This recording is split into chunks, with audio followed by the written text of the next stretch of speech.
for this opportunity, Rickey Smiley Morning Show. Let's just get into this. The whole internet going crazy. Comments that Katt Williams made. Whatever. I can't speak on behalf of the other comedians, but the only thing I can speak for is myself. Katt made some comments on Shannon Sharp's show about when I was on Shannon Sharp was telling him the story of some of the behind the scenes from Friday After Next. Let's start with that. When I went out there, let's just go back. In 2000, I was the host of BET Comic View and in the season 2004. I also worked on this show called Live from LA. That was my first job with BET. And that's where I met Ice Cube, if I'm not mistaken. And Ice Cube was like, hey man, I like your work. I want to do some stuff with you. I want to put you in some movies. And Ice Cube started putting me in movies, which really helped my career. I was in All About the Benjamins, but of course, when they changed the ending of it, that part didn't make any sense. But then he put me in Friday After Next. And just for clarification, I went out to audition for Friday After Next as Money Mike, not the Santa Claus. And that is the honest God truth. I had no reason to go on there and to go on Shannon Sharp's show and lie about any of that. That's what I auditioned for, was Money Mike. And I guess the producers, Cube and everybody saw something different. And I think that Money Mike character, Special K, was going to come off as kind of like just a guy who was hanging around in the strip mall who was just kind of being annoying and almost like a crackhead type of character that was right. Just, so I guess when Katt Williams did it, they added the whole pimp twist to that character, which was actually a better decision and made it funnier. Cause ain't no way in the hell I could have executed that role like that. And I'm glad that they made that decision and they put me in a Santa Claus role, which was actually perfect. So when I got back to LA, they said, hey, your role has changed. You're going to be the Santa Claus. And here's the Santa Claus suit. Put it on, and here's your lines. Sat in the trailer, went over the lines, went over my stuff with Cube, and the rest is history. Had no reason. I just want to clarify that. Had no reason to lie about that. As a matter of fact, my manager at the time, Gary Abdo, who is still one of my best friends, who also helped start my career, and he's the owner of the Atlanta Comedy Theater in Atlanta. We got him on the phone. Just to clarify. Gary Abdo, good morning. Good morning, Ricky. How are you, my friend? Oh, I'm good, man. Just for clarification, you was my manager at the time. We went to LA together for the audition. Cube wanted to see us. What is your version? Yeah, well, we're old, and that was 23 years ago. So, our memories are what our memories are. You went out, you auditioned, they wanted you to play Money Mike. That was the sides that they had sent. The sides are the portion of the script for the part they want you to play. Those were the sides they sent. That was the audition you did. They said, great, we want you to play this role. My recollection is you had to go back and read for the execs from the studio one final time. And the night before that, we got different sides and they said, no, we want you to play this role. And we didn't understand it.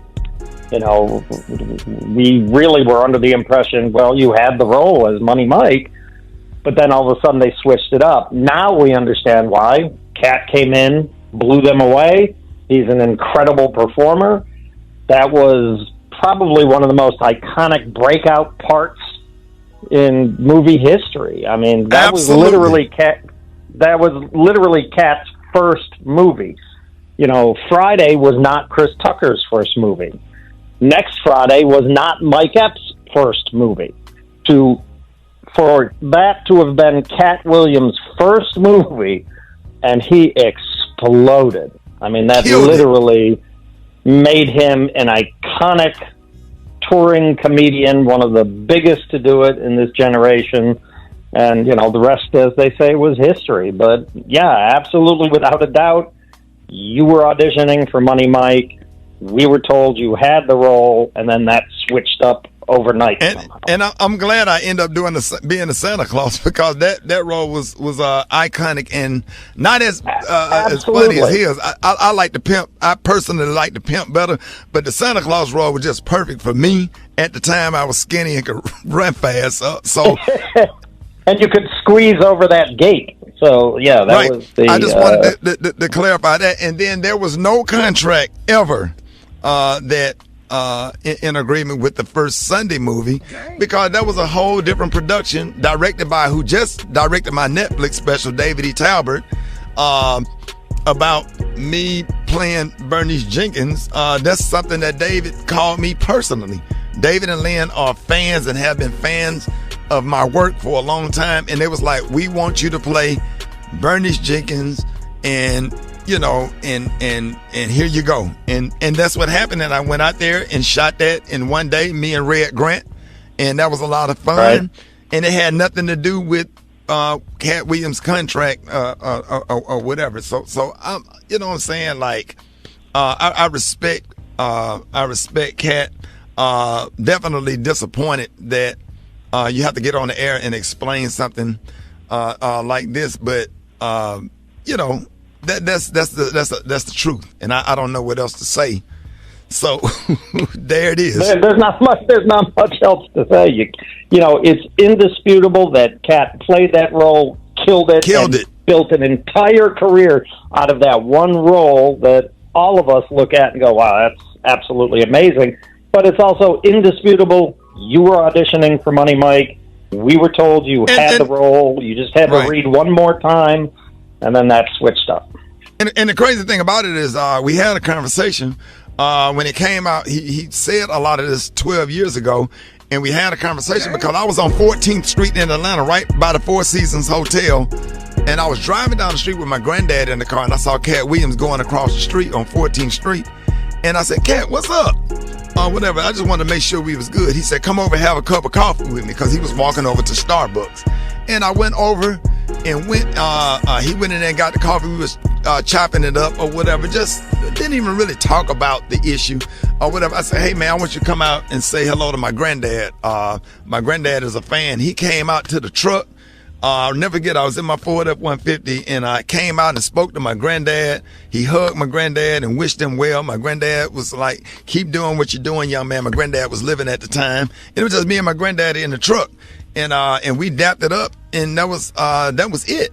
I mean, that was it. And I thought that we were good. I didn't know that we had any issues. And if there are any issues, or if there's anything that I've done, not only to Katt Williams, to anybody, I apologize. And I'm not perfect. I made mistakes, but I did. That's just the honest to God truth. And I did audition for what I auditioned for, and I'm glad that the producers made that decision.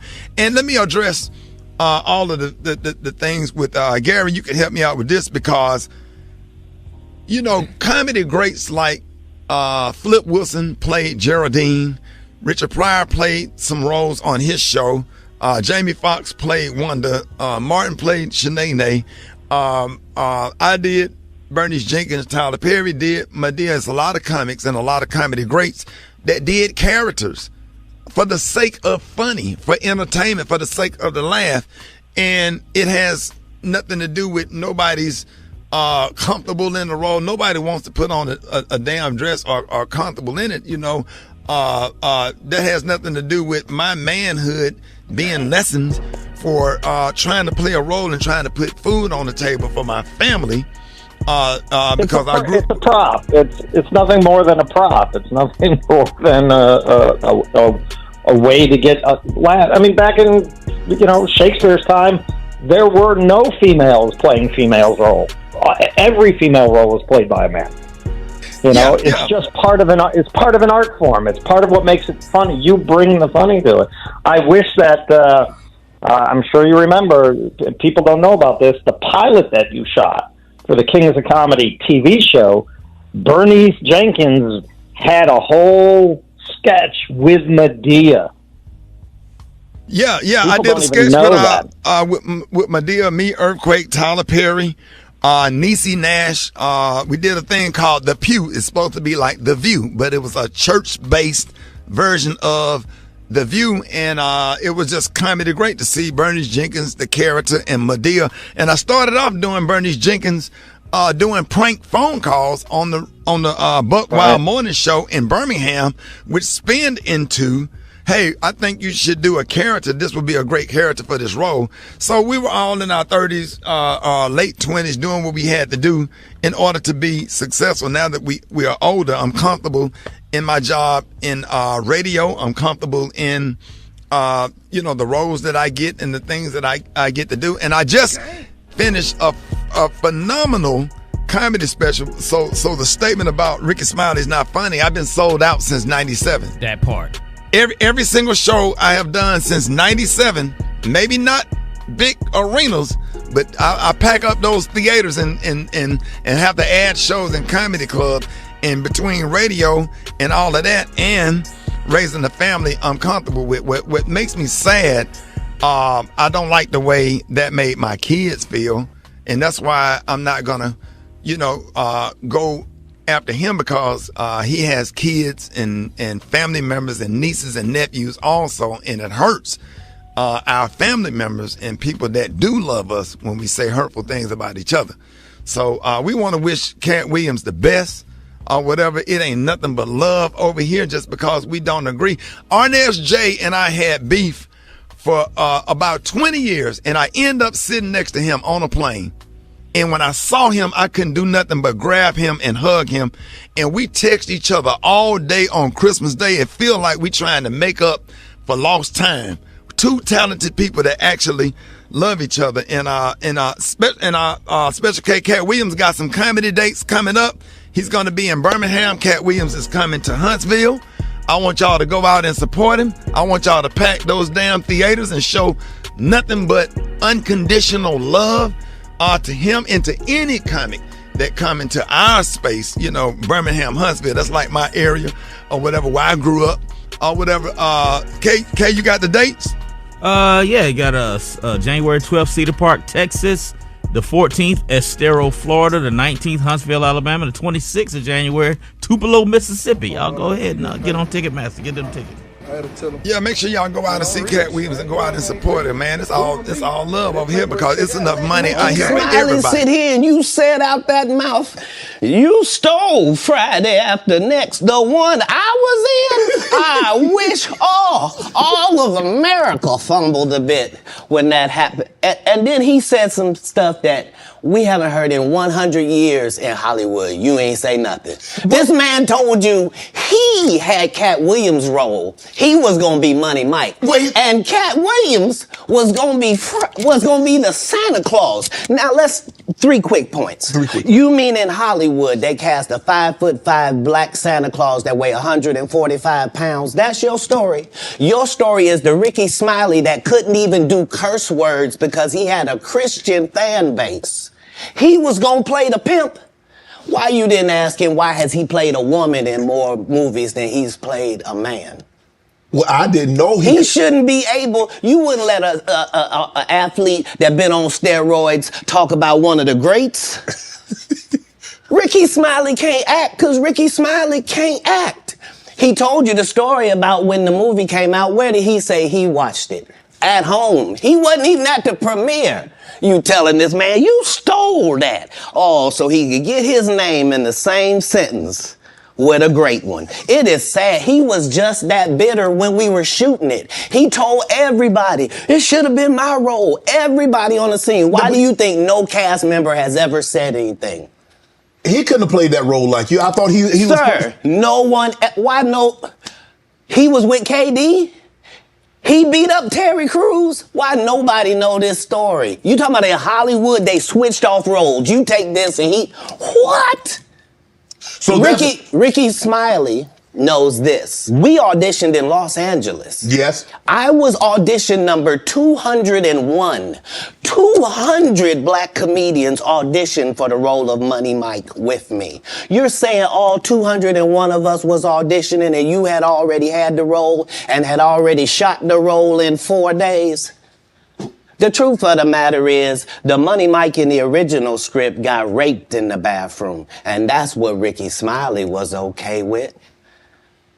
Katt Williams had to take the risk in front of the studios and the cast and our powers that be in his very first movie and say respectfully, humbly, guys, if we talking about anything else, I have no credibility and I have no pull.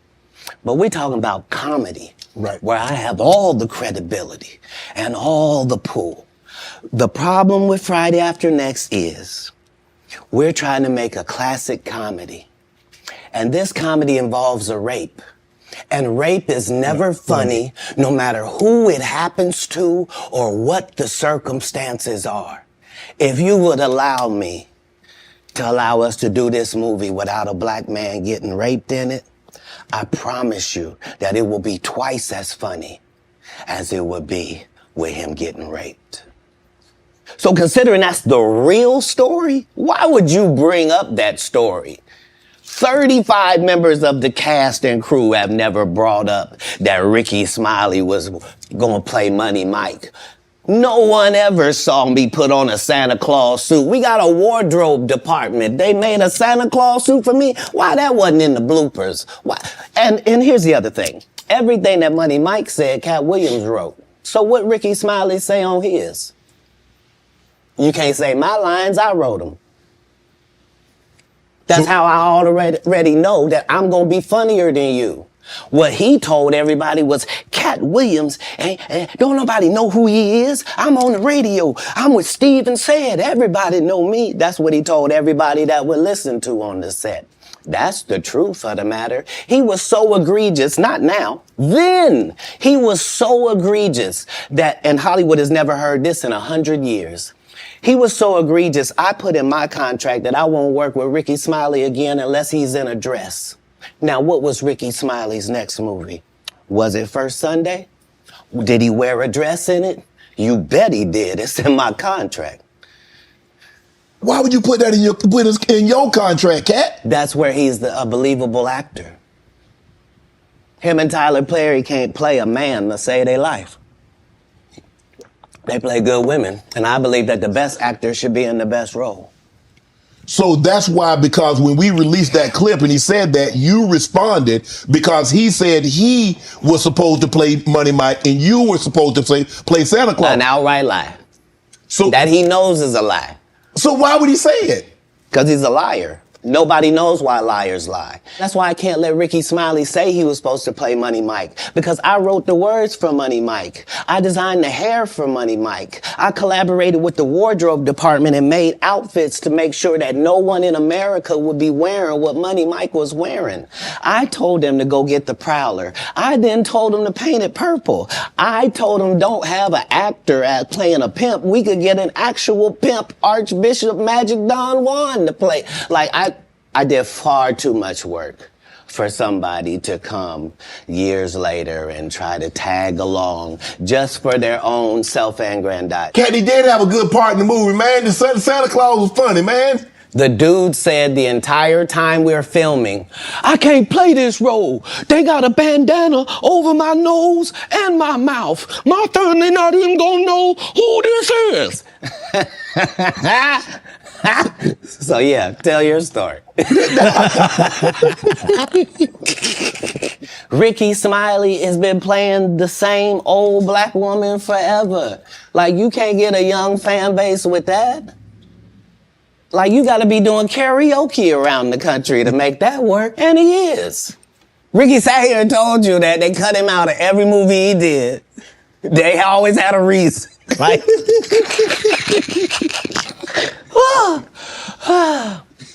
that's why I'm funny, because I'm a happy person. I laugh all day long. I can't even imagine the misery of these bums. Lord have mercy. Just to not be good at what you do, not work hard at what you do, but have to act like you the best at what you do. It is crazy. It's crazy. But they be touring, they be doing like 100 shows a year. That's me. I don't run into none of them. Remember, Rickey Smiley sat right here and told you a story about how he performed with Mike Epps and Katt Williams when he did Comic View, and to let him tell it, he was funnier than both. My name Lil Dow. You're talking about the special needs. That's good. The way that Rickey Smiley kept appearing at all of my auditions is because of Steven said he would tell anybody that, listen, they got a gang on that side. They know what it is. They know who the gang is. You let Rickey Smiley